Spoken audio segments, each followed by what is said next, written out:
And how is society responding? I was upbeat in my last video as people seem to be waking up to the woke ideology being used to justify horrific slaughter of civilians, decolonisation of civilians. But if social media is anything to go by, people are leaning back into wokeism. It's too hard to let go of the indoctrination that Muslims are oppressed, diversity equals strength, and anyone questioning this is racist. This graph shows how social media posts are now overwhelmingly in support of Palestine. But even on October the 7th, when Israel hadn't retaliated and Hamas were still slaughtering kids, people were split 50-50.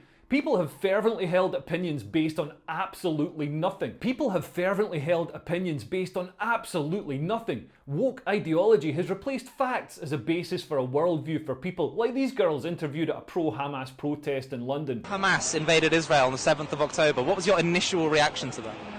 I don't believe they did, they? Hamas? I think so. Honestly, I think I need to be a bit more clued up on everything that's going on.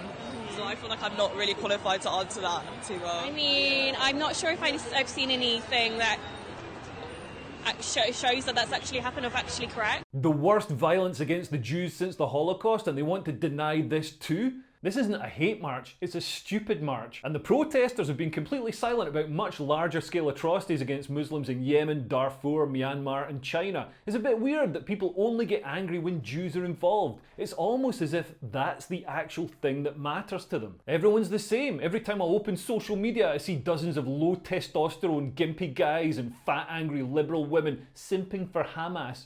We demand a ceasefire, they bleat. Why won't Israel leave Hamas alone to continue murdering Israelis? They seem to forget that there was a ceasefire and then Hamas broke it and now there's a war. I ask how they can be so naive, but I was so naive myself before I read up on the history of Islam and Judaism. I marched against the war in Lebanon and the siege of Gaza, and not just because I was trying to shag an Egyptian girl. I really believed that Palestinians were innocent victims brutalised by a modern militarised state. Then I learned about the history of the region, the colonial power of Islam, and the wars Israel fought, and realised that Israel is being singled out because it's civilised, and not just because I was now shagging a Jewish lassie. So I changed my mind. Are other people changing their minds? Well, my Jewish friends are waking up to the fact that despite what the ADL say, white people aren't the greatest threat to Jews, and may in fact be their greatest allies. Looks like you took the knee for nothing, guys. And surely some normies who don't pay attention to the slow creep of socio-demographic change, fatwas for novelists, or teachers forced into hiding for showing cartoons might have seen the footage of the Palestinian protests and thought, there do seem to be a lot of them.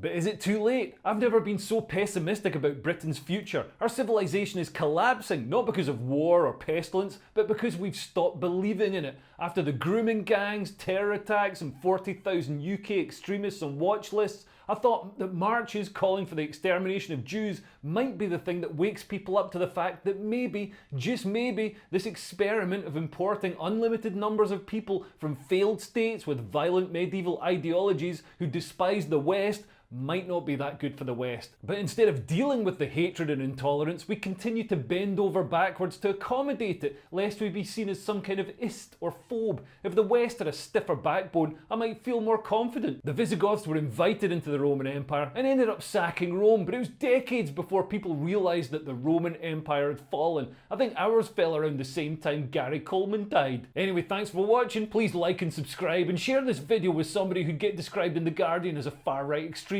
And if you want to support me making these videos, sign up to my Patreon. You get exclusive content like live streams, and I get money, which lets me buy stuff. There's a link below. Also, if you're out and about and you want to make sure you don't get called a far-right yob by The Guardian, make sure you join the mob chanting anti-Semitic slogans and taking a shit in a war memorial. That's all YouTube will let me show, but you can see the rest of this video for free on my Patreon. There's a link below.